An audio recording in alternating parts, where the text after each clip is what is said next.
நீங்கள் பார்த்துக் கொண்டிருப்பது நியூஸ் 21 செய்திகள். தமிழ்நாடு செய்திகளை உடனுக்குடன் தெரிந்து கொள்ள நியூஸ் 21 செய்திகளை பாருங்கள். உண்மை, உழைப்பு, உயர்வு. திருநெல்வேலி மாவட்டம் மேற்கு தொடர்ச்சி மலையை ஒட்டிய மணிமுத்தாறு, பாபநாசம் உள்ளிட்ட பகுதிகளில் சிறுத்தைகள், கரடி உள்ளிட்ட விலங்குகளின் அட்டகாசம் தொடர்ந்து நீடித்து வருகிறது.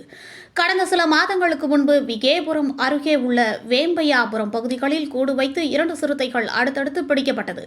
அடர்ந்த வனப்பகுதிக்குள் கொண்டு வனத்துறையினர் விட்டனர். இந்த நிலையில் நேற்று வேம்பையாபுரம் அருகே நாயை சிறுத்தை தாக்கி கொன்றதாக அப்பகுதி மக்கள் வனத்துறையினரிடம் புகார் தெரிவித்தனர்.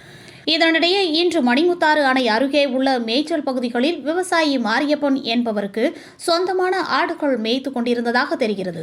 அப்பொழுது அங்கே வந்த சிறுத்தை ஆடுகளை தாக்கி ரத்தத்தை குடித்து உயிரிழக்க செய்துள்ளது. மேய்ச்சலில் ஈடுபட்ட நபர்கள் இதனை தங்கள் செல்போன் மூலம் படம் பிடித்துள்ளனர்.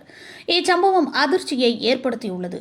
இரவு நேரங்களில் கிராம பகுதிக்குள் சிறுத்தை உள்ளிட்ட விலங்குகள் வந்து ஆடு, நாய்கள் உட்பட தாக்குவது வழக்கமாக நிகழ்வுகளாக இருக்கும் நிலையில் தற்பொழுது பகல் நேரத்தில் மேய்ச்சல் நிலங்களில் ஆடுகளை தாக்கியுள்ள சம்பவம் விவசாயிகள் மற்றும் பொதுமக்கள் இடையே அச்சத்தை ஏற்படுத்தியுள்ளது.